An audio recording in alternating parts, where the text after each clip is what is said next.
My neighbor Verna caught me in my driveway on a Thursday afternoon in October, just as I was pulling grocery bags from the back of my car. She crossed the street without her coat, which told me she'd been watching for me to get home.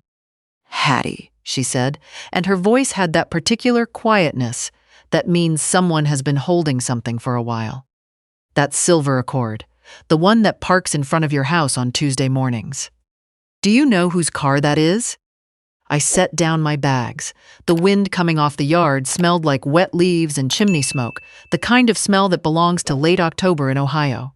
I stared at her. "What silver Accord?" She pressed her lips together. "Every Tuesday, without fail, around 10 in the morning. It's there for 2, sometimes 3 hours. I've seen it at least 6 times now. Maybe more. I thought maybe you had a cleaning service or a home nurse. But your car is never in the driveway when it shows up." I'd lived on Birchwood Lane for 22 years. Verna had lived directly across the street for 16 of them. We weren't close friends, not the kind who share Sunday dinners, but we brought each other tomatoes from the garden in summer and waved from our porches in the morning. She was a practical woman, not given to dramatics. If she was standing in my driveway without a coat in 40-degree weather, she meant every word. I felt something cold settle in my stomach that had nothing to do with the October wind. I should tell you a little about my life before that afternoon, because it matters. I'm 67 years old. I taught elementary school for 31 years, then spent 8 more as the school librarian before I retired. My husband, Ray, passed away 2 years ago from a stroke that came without warning on a Tuesday morning while he was eating oatmeal in our kitchen. He was 69. We had 41 years together, and I will never stop missing him. Our son, Everett, is 43. He lives about 40 minutes away in Columbus with his girlfriend, Britta. Everett calls me twice a week, visits most Sundays, helps me with the gutters in fall and the driveway in winter. After Ray died, he was the one who sat with me through the worst of it, who made sure I ate, who handled the paperwork no one warns you about when you lose your spouse. I leaned on him. I trusted him completely. I volunteered at the Millbrook Public Library every Tuesday and Thursday, 9 in the morning to 1 in the afternoon. I helped run the early childhood reading program. Little kids, picture books, the same 10 stories read until everyone knew them by heart. It was the thing that shaped my weeks after Ray, the thing that kept the days from just sliding through me. I always left at 8:45. I always came home after 1. Standing in my driveway, I tried to think of a reasonable explanation for the silver car. Maybe it belonged to someone visiting a neighbor, maybe a contractor doing work 2 houses down. Maybe I was about to embarrass myself by panicking over something completely ordinary. But then I thought about the other things. The recipe tin on the kitchen counter. Ray and I had always kept a little cash tucked underneath the lid, walking around, money, 20s mostly. I'd noticed it felt light in September, counted it, found $60 less than I thought was there. I blamed myself. I'd probably spent it and forgotten. My memory for small things had been scattered since Ray died, and I'd learned not to trust my own accounting. Then there was the framed photo on the hallway table. Ray and me at our anniversary dinner, taken about 15 years ago.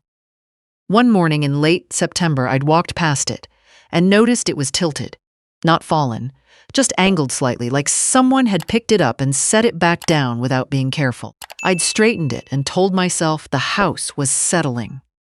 And there was the smell. Twice, coming home from the library, I'd noticed something faintly floral in the entryway, a perfume I didn't recognize. Light, expensive. I told myself I was imagining it. I hadn't connected any of these things.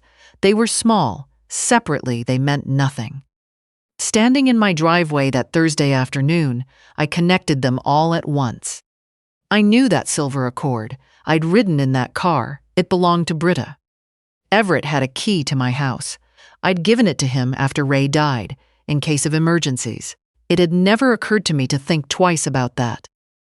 I thanked Verna and carried my groceries inside with shaking hands. I stood at my kitchen sink for a long time without turning on the water. I didn't sleep much that night. I lay in the dark listening to the house settle and thought about everything I'd dismissed over the past several months. The recipe tin, the tilted photo, the perfume.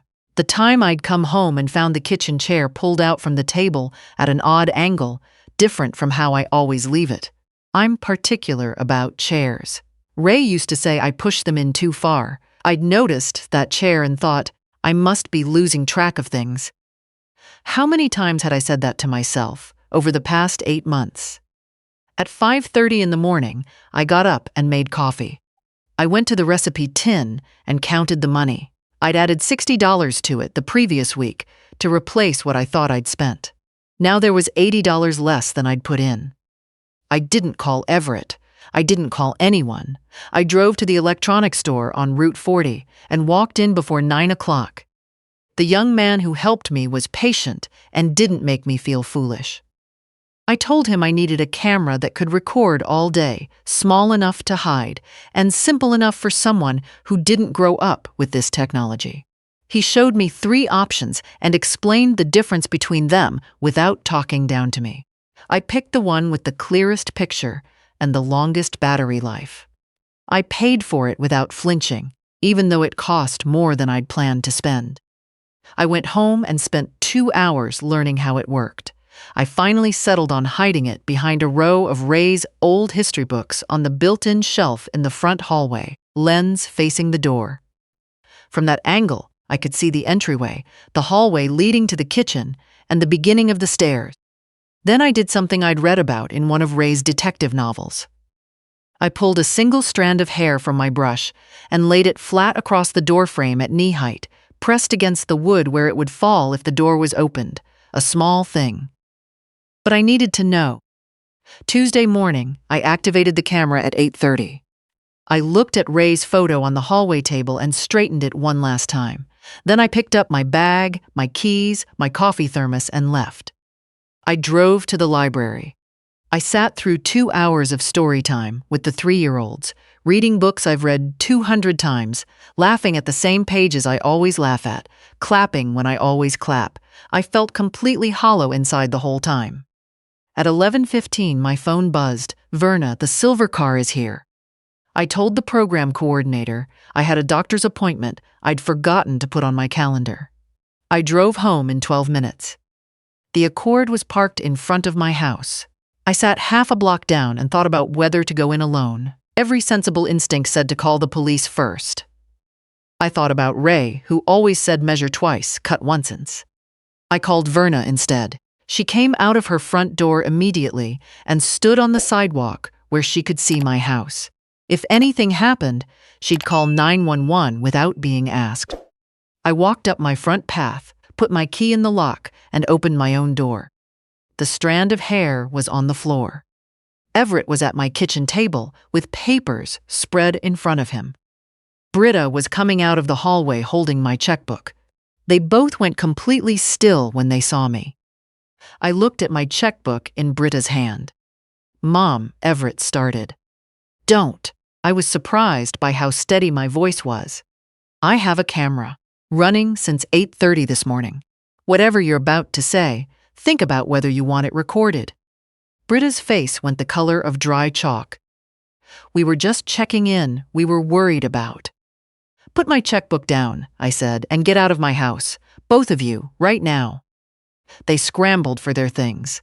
Everett tried once more in the doorway, something about how they were only trying to look after me, how he'd been worried, how I'd been forgetting things. I closed the door in his face. I engaged both locks and the chain. Then I sat down at the kitchen table and did not move for a long time. That evening I watched the footage. The camera had excellent audio. I watched Britta and Everett move through my house with the easy familiarity of people who'd done it many times before. Britta went through the recipe tin. She went to my desk in the spare bedroom and opened the bottom drawer where I keep my financial records. Everett photographed documents with his phone.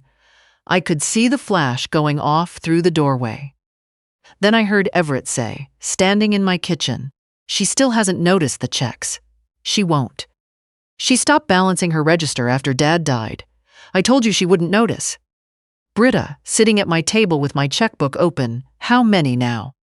14, counting today, just under 5,000 total. But that's not really the point. Then what's the point? Everett sat down across from her. He looked tired. He looked like a man who had been telling himself a story about what he was doing and had almost managed to believe it. The point is the record. The more documentation we have that she can't manage on her own, the missing money she can't account for, the confusion, the things she keeps misplacing, the stronger the case. Britta looked up at him. And you're sure she'll go along with an evaluation? She doesn't have to go along with it. Once we've got enough documented, we file for guardianship. She's been telling me herself that she's been scattered since Dad died, her own words, and once guardianship is in place, the house. He stopped. Let the silence finish the sentence. I replayed that part 4 times. I needed to hear it 4 times before I fully let it in.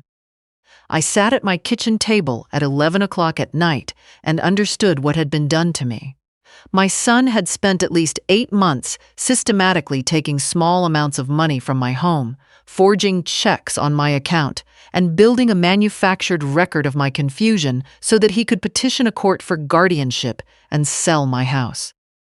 And every time I'd stood in this kitchen wondering whether I was losing my mind, he had put that doubt there, deliberately, carefully, over months.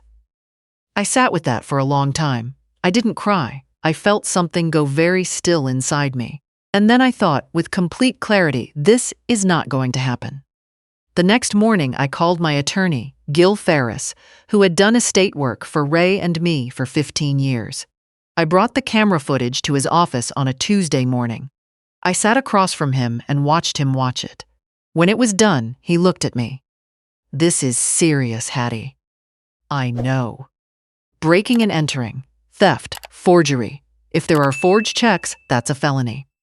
There are 14 of them. I need to go to the bank. Gil came with me to First Federal that afternoon. The branch manager, Carolyn, had known Ray and me for years. She pulled up my account while we sat in her office, and her expression changed before she'd finished the first page. 14 checks, 8 months, $4,840, each one small enough not to trip an automatic alert, each one a near-perfect copy of my handwriting. Have you contacted the police? Carolyn asked carefully. Not yet. I needed the documentation first. She printed everything. I held those printouts in my hands and thought about all the times I had subtracted those amounts from my mental accounting and assumed I'd spent money I couldn't remember spending. $4,840. Not a single dollar spent by me. We filed a police report that afternoon. Gil also recommended a cognitive evaluation. If they've been building toward a guardianship petition, he said, you want a professional on record documenting your competency before this reaches a courtroom. He referred me to Dr. Lawson, a geriatric specialist at the medical center downtown. The evaluation took most of an afternoon. She tested my memory, my reasoning, my processing speed, my ability to manage finances and plan ahead. She was thorough and treated me like an intelligent adult, which I needed more than I realized. 2 days later, she called. I scored above average for my age group on every measured area. My memory was sharp. My reasoning was sound. There was, in her professional judgment, no evidence whatsoever of cognitive decline. She put all of it in writing. The detectives moved quickly once they had the footage, the bank records, and Dr. Lawson's report. They also discovered that Everett had consulted a guardianship attorney 3 months earlier and had brought with him a written account of my supposed episodes of confusion. A document that, upon examination, appeared to have been largely invented. Everett and Britta were arrested on a Thursday morning. Everett was charged with burglary, theft by deception, and multiple counts of check forgery. Britta received the same charges. Their attorney tried to argue that Everett had implied permission to be in the house since he held a key. The footage of Everett describing the guardianship plan in my kitchen made that argument difficult to maintain with a straight face. The footage of Britta writing in my checkbook made it impossible. The trial lasted 4 days. I testified on the second day. I sat in that witness box and described every small thing I had dismissed over 8 months. The recipe tin, the tilted photo, the chair, the smell of Britta's perfume, and I watched 12 people in that jury box understand exactly what had been done to me and why it had worked for as long as it had. Someone had spent months teaching me to doubt myself, and I had been a willing student. The prosecutor played the camera footage in its entirety. The courtroom was silent throughout. I watched Everett watch himself on that screen, and I don't know what he was feeling. He didn't look at me once during the playback. The jury deliberated for 6 hours, guilty on all counts. Everett received 30 months. Britta received 18, reduced because she cooperated with the investigation and provided details about how the scheme had begun. Everett had raised it casually at first, framed as concern for my well-being, and it had slowly become something else entirely. Restitution was ordered. Gil handled the civil suit, and the court awarded damages for emotional distress and privacy violation. I want to be honest with you about what it felt like. The money mattered, the verdict mattered, but what Everett had taken from me that hurt worst wasn't $4,840. It was the months I'd spent doubting myself, the mornings I'd stood in my own kitchen and wondered whether I was becoming someone who needed to be managed, whether Ray had been right to be worried about leaving me alone. Ray would have been furious, not loudly, he was never loud, but completely. The restraining orders stayed in place. Everett and Britta were barred from contacting me for 5 years. I had the locks changed. I installed a full security system. And Verna and I have dinner together on the first Friday of every month now. She brings wine. I make soup. She is the reason I still have my house, and I will never forget it. 6 months after the trial, Gil connected me with an elder advocacy organization that offers free legal guidance to seniors who suspect financial exploitation. I go in twice a month. I sit with people who are where I was, confused, doubting themselves, afraid that if they say something out loud, they'll be dismissed as paranoid or difficult or simply old. I tell them what I know from the inside of this. The confusion is not yours. The doubt is not a symptom. Someone put it there, deliberately, because it served them. I tell them to trust what feels wrong, to document everything, even the things that seem too small to matter. A tilted photo, a chair pulled out at the wrong angle, $20 missing from a tin. Write it down with the date. It adds up. I also tell them to find their Verna, find the person across the street or down the hall or in the next pew who will notice the unfamiliar car and have the courage to say something. Not everyone has a Verna, but some of you do, and you may not know it yet. Last month, a woman found me at the pharmacy. She'd heard about my case through the advocacy program. She was 73, recently widowed, and she told me she'd been finding things moved in her house, small things. Her son had a key. I gave her the name of the camera I'd bought, Gil's phone number, and my own. I told her to call me any time, day or night. I've lived on Birchwood Lane for 22 years. Ray and I painted every room in this house together.